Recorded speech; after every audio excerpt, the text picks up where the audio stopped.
So next speaker is Ovidio Rassen from University of Strasbourg, Institut de Physique et Chimie des Matériaux.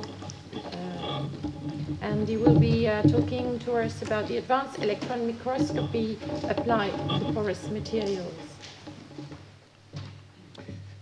Donc bonjour à tous. Tout d'abord, je tiens à remercier Clément pour son invitation à ce workshop autour des matériaux poreux. Donc matériaux poreux qu'on étudie de plus en plus, comme il a montré Clément, bien évidemment à cause du fait qu'on sait les synthétiser, mais on sait aussi les caractériser de manière très précise pour déterminer leurs propriétés, leurs caractéristiques en relation avec les méthodes de synthèse et avec leur utilisation dans les applications. Donc moi, en ce qui me concerne, je suis quelqu'un qui travaille dans la caractérisation de matériaux, de nanomatériaux, mais en utilisant cette fois-ci, par rapport à ce qui était présenté avant, en utilisant des techniques de microscopie électronique. Et le but de mon exposé d'aujourd'hui est d'essayer d'illustrer à travers quelques séries d'exemples d'études l'intérêt de ces techniques de microscopie pour l'étude des matériaux poreux de manière quantitative, bien sûr, dans la mesure du possible. Donc, juste quelques mots sur mon institut. Donc, Institut de Physique et Chimie de Matériaux de Strasbourg est une unité mixte de recherche entre le CNRS et l'Université de Strasbourg, avec des thématiques qui sont essentiellement dans le domaine des nanomatériaux et des nanosciences, et l'Institut qui regroupe beaucoup de physiciens, chimistes et des chercheurs de la science des matériaux,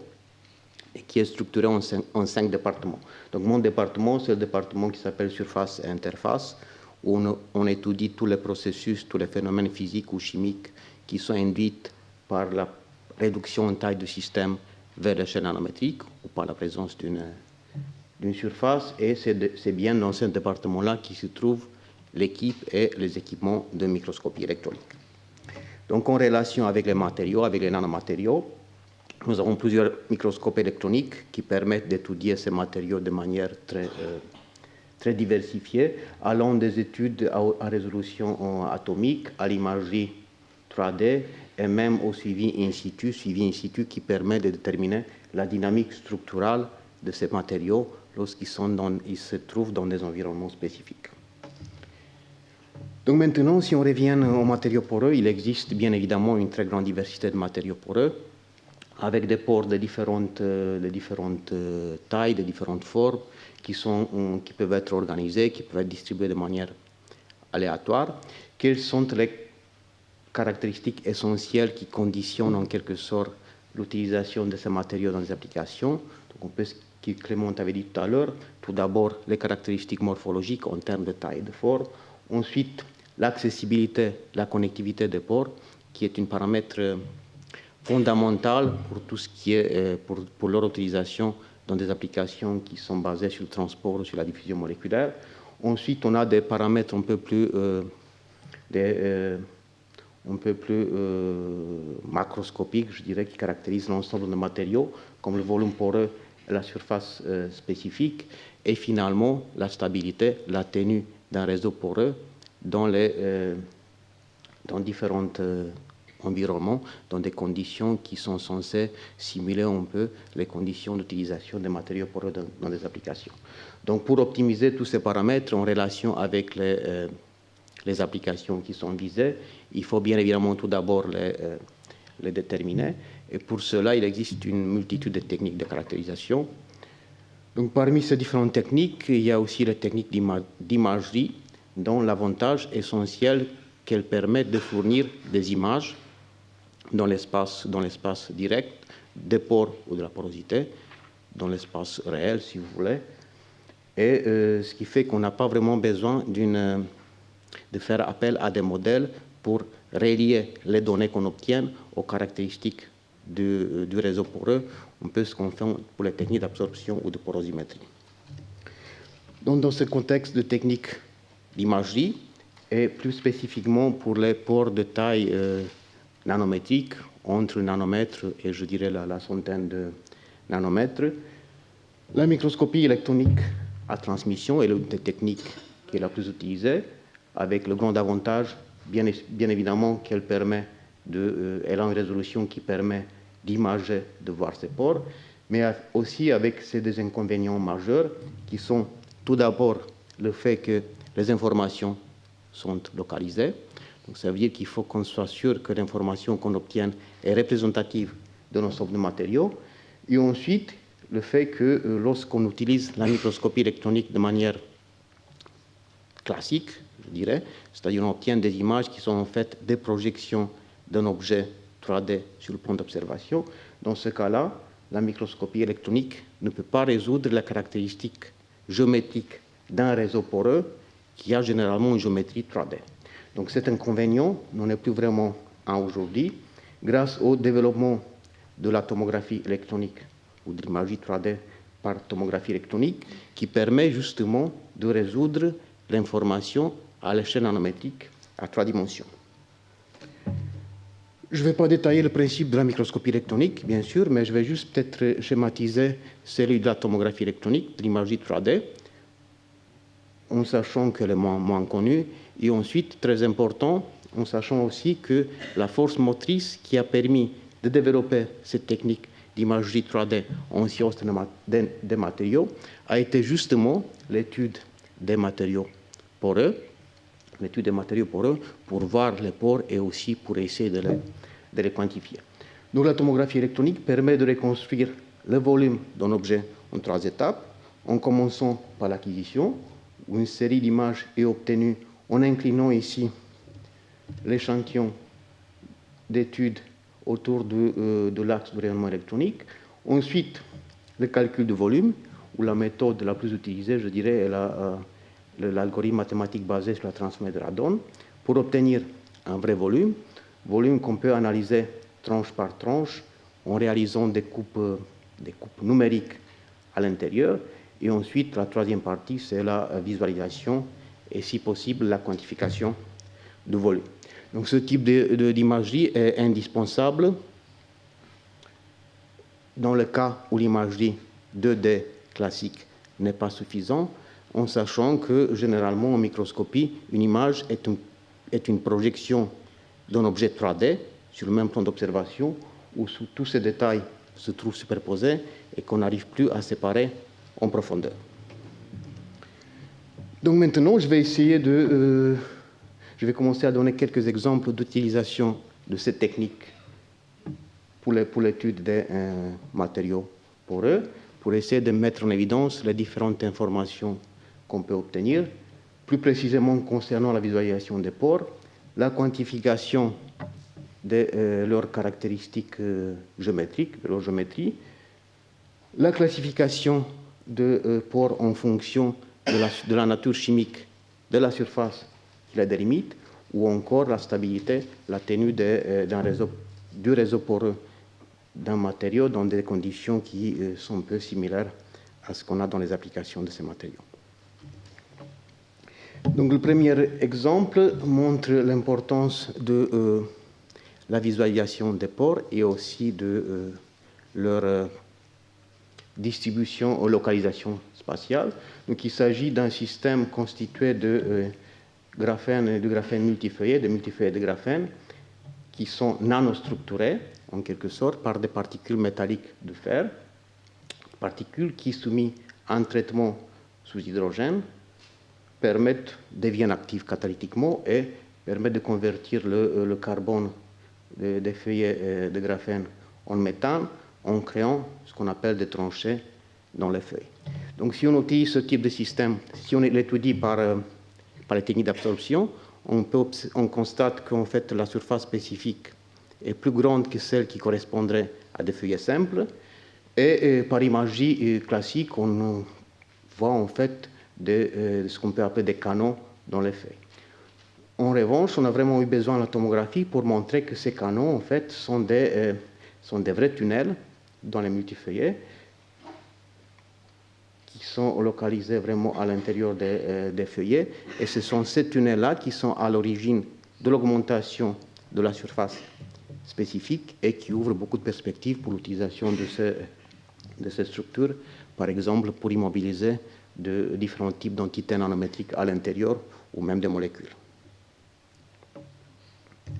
Donc une fois qu'on a visualisé ces pores, et éventuellement les connexions entre les pores, on peut s'intéresser aussi à la détermination de la forme des pores et à leur distribution relative dans le matériau. Donc vous avez ici un exemple typique qui montre l'utilité, le bénéfice de cette imagerie 3D pour déterminer les caractéristiques géométriques des pores dans ces structures ou dans ces architectures d'oxyde d'iridium, pour lequel la tomographie a montré en fait que ces pores sont quasiment des briques élémentaires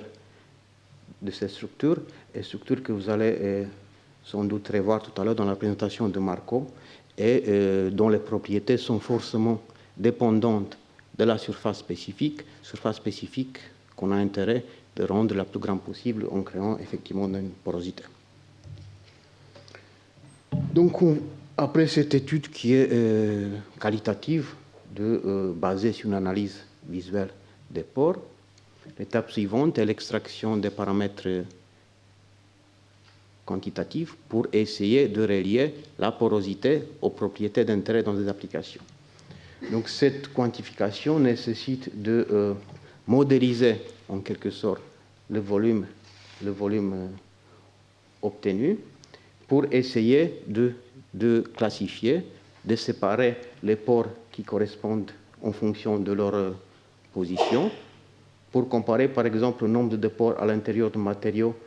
aux pores qui sont pour comparer les pixels, qui sont à l'intérieur du matériau aux pixels qui sont dans les pores à 3 dimensions, ce qui va nous permettre de déterminer le volume poreux, et aussi pour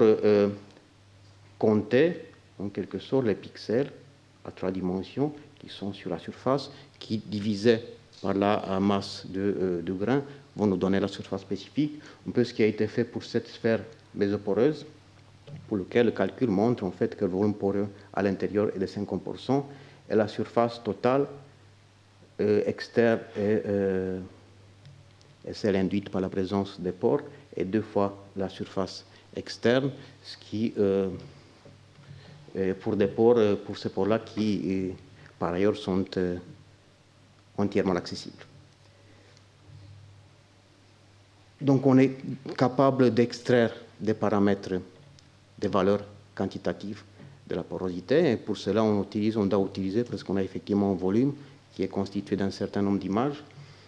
on doit utiliser des algorithmes de traitement d'images qui doivent être appropriés pour séparer les pixels, pour extraire sélectivement les pixels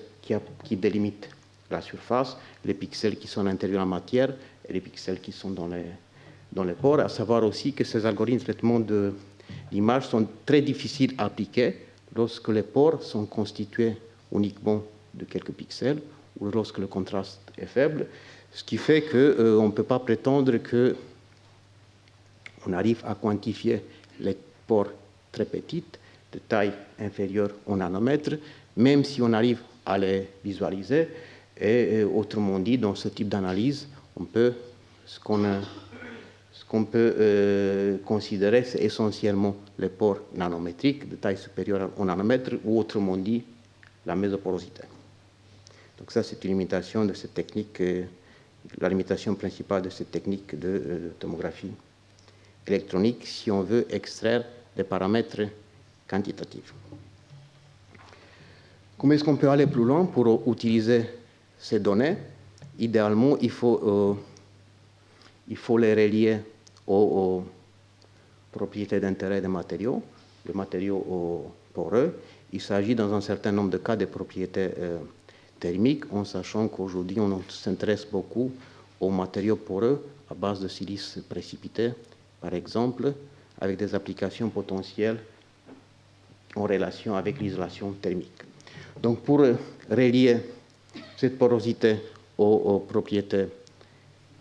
thermiques, il faut utiliser des approches de morphologie mathématique qui permettent de calculer des paramètres géométriques un peu plus pointus, comme la distribution en taille des pores, et aussi ce qu'on appelle la longueur de corde moyenne dans la porosité. Et ces paramètres-là, en considérant le bon modèle de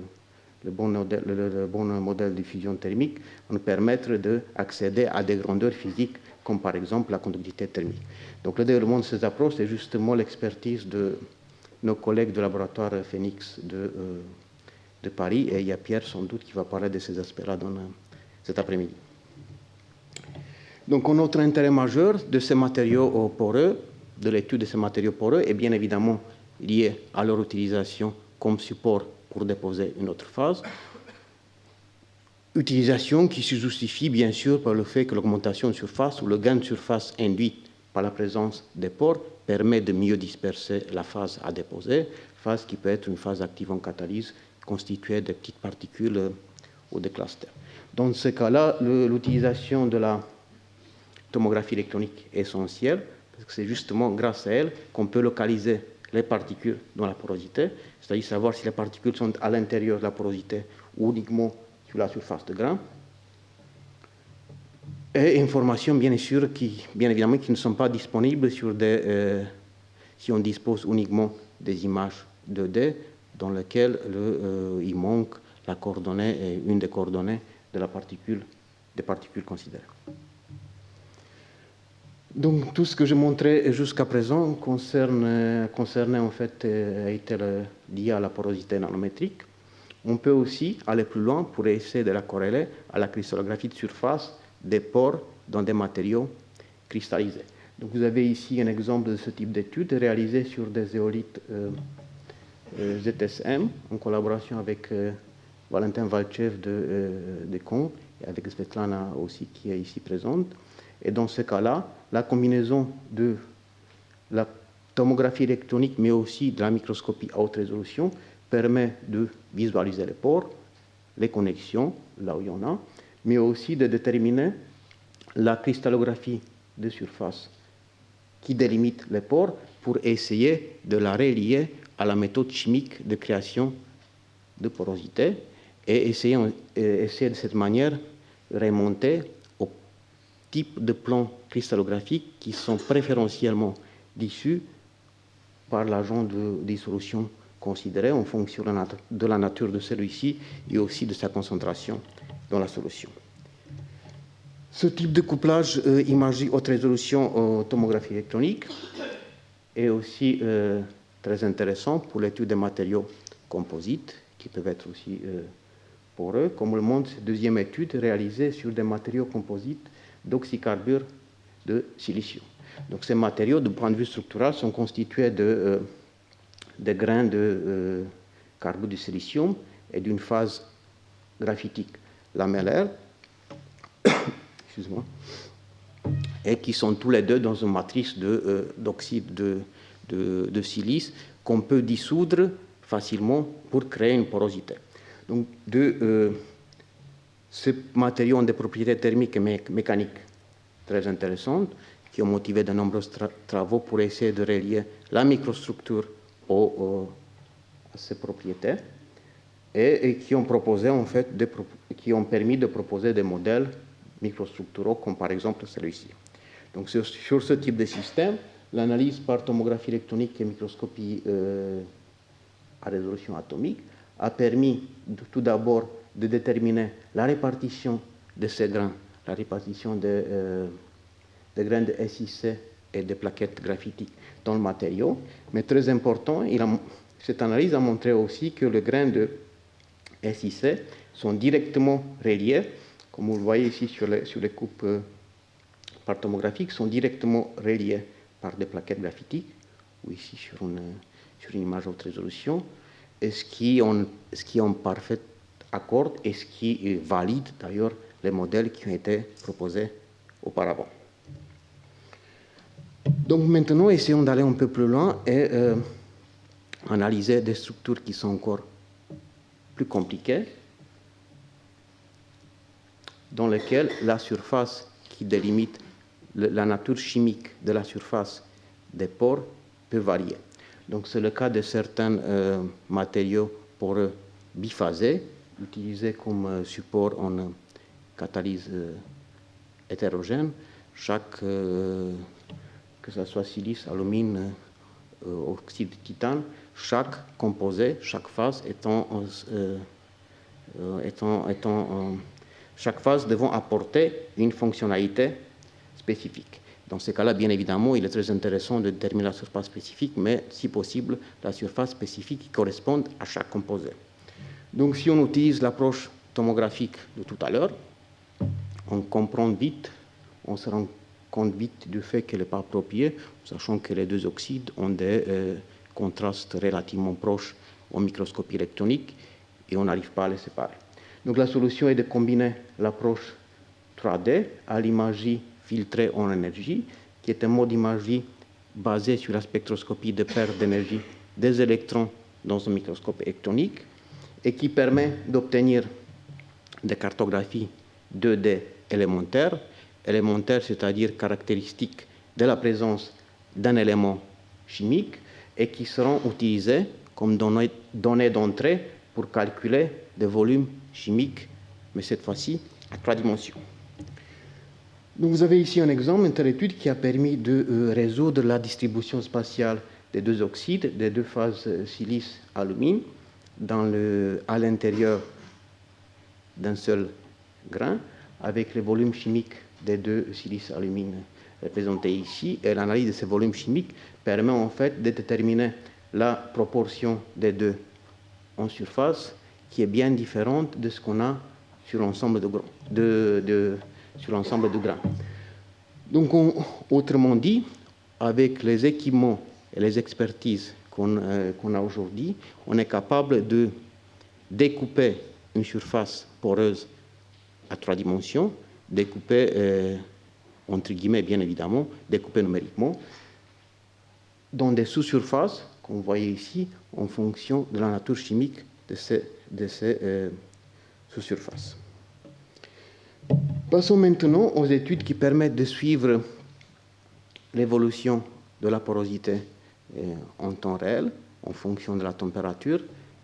et aussi dans des environnements contrôlés, études qui sont parfois indispensables pour comprendre le comportement du matériau dans des conditions qui sont proches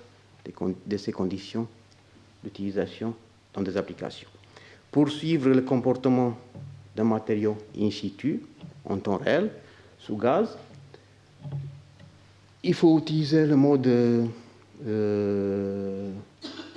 thème environnemental, dans lequel il est possible de créer un environnement de gaz au niveau de l'objet, soit en insérant une faible quantité de gaz au niveau de l'échantillon dans le microscope, soit en utilisant une cellule environnementale,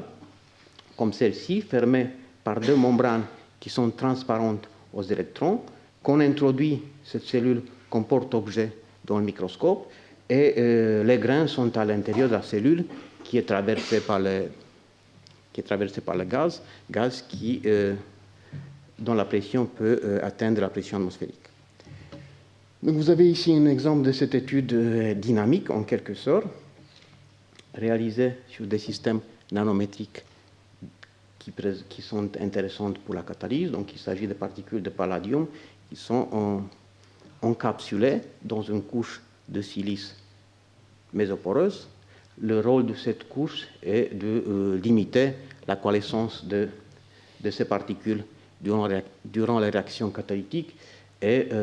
bien sûr tout en laissant la phase métallique qui est au centre accessible à travers les pores. Donc bien sûr, un paramètre essentiel en catalyse est la stabilité thermique de ce système dans différents types d'environnements, réducteurs ou oxydants en fonction de la réaction envisagée. Nous avons analysé ce système par microscopie environnementale dans différents environnements et nous avons constaté que sous oxygène, la phase métallique qui est ici au centre commence à diffuser vers l'extérieur à relativement basse température à travers les pores de la couche de silice qui reste stable et qui reste poreuse, ce qui fait qu'à haute température, la phase métallique se trouve entièrement à l'extérieur. Et en revanche, sous oxygène, si on fait la même chose sous oxygène, la phase métallique commence toujours à diffuser vers l'extérieur, à basse température, comme on voit ici, comme le témoigne la présence de clusters qu'on a de temps en temps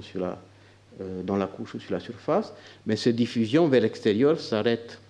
à environ 400 degrés. et par la suite, la particule reste encapsulée à l'intérieur de la couche. Donc cette différence de comportement montre en fait que la couche de silice se densifie et perd sa porosité sous hydrogène, environ 400 degrés, ce qui n'est pas du tout le cas sous oxygène. Donc une autre information intéressante, une autre question intéressante qu'on s'est posée, c'est de comprendre l'origine de cette force motrice qui fait migrer, qui fait diffuser la phase métallique vers l'extérieur. Et à ce sujet, le fait qu'on observe quand même à basse température, on observe le même comportement sous oxygène ou sous hydrogène, montre que ce n'est ni l'hydrolation de palladium ici ou l'oxydation de palladium qui est à l'origine, mais plutôt la formation d'une silicure de palladium à la surface des pores qui fait migrer le métal au fur et à mesure vers l'extérieur, vers la surface libre de la silice. En tout cas, c'est notre hypothèse. Donc ces informations sur l'évolution de la porosité sont très importantes pour comprendre le comportement des matériaux dans différents environnements et aussi plus généralement pour prédire en quelque sorte la durée de vie de ces matériaux. Sur quoi on travaille actuellement, on s'intéresse de plus en plus aux matériaux à porosité hiérarchisée, dans lequel on a différents types de porosité, des pores allant du micropore au macropore. Bien sûr, chaque pore a une fonctionnalité spécifique, donc c'est intéressant quand même de pouvoir visualiser et quantifier les différents types de porosité. C'est quelque chose qui n'est pas possible en utilisant une seule technique de caractérisation, parce que chaque technique de caractérisation a son échelle spécifique, et nous sommes en train de travailler sur le développement d'une approche qu'on appelle tomographie multi-échelle, qui est censée combiner différentes méthodes de caractérisation à 3 dimensions sur le même objet. Donc en conclusion, donc ces exemples étaient censés vous montrer l'intérêt de techniques d'imagerie par microscopie électronique pour l'étude des matériaux poreux, avec un accent particulier sur la microscopie, sur la tomographie électronique et la microscopie environnementale, qui ont très important l'avantage qu'elles fournissent des informations dans l'espace réel, qui ne nécessitent pas vraiment d'utiliser des modèles pour remonter à la microstructure de matériaux. Et par contre, ces données obtenues, il faut essayer de les extrapoler à l'échelle de matériaux poreux, qui est bien évidemment une échelle, la plupart du temps, une échelle macroscopique. Voilà, je vous remercie pour votre attention.